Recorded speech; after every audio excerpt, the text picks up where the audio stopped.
শুভ সকাল প্রিয় পরিবার, শুভ সকাল, ভেরি গুড মর্নিং। প্রত্যেকে কেমন আছো বলো?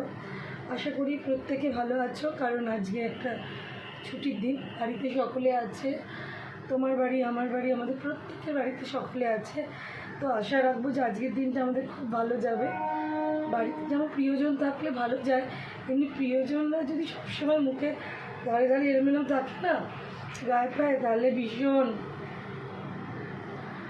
তাই সম্পর্কে ভালোবাসা আছে, সম্মান আছে, যেমন দূরত্বটাও কিন্তু বজায় রাখতে হয়, তাহলে কিন্তু আকর্ষণটা বাড়ে। নিজের অভিজ্ঞতা দিয়ে বললাম, বেশি জ্ঞান ভেবো না। সকলে কেমন আছো? আশা করি ভগবানের আশায় কৃপায় তোমরা প্রত্যেকে ভালো আছো। ভালো থাকো, সুস্থ থাকতে হবে, আমাদের ভালো থাকতে হবে। শুভ রবিবারের সকাল।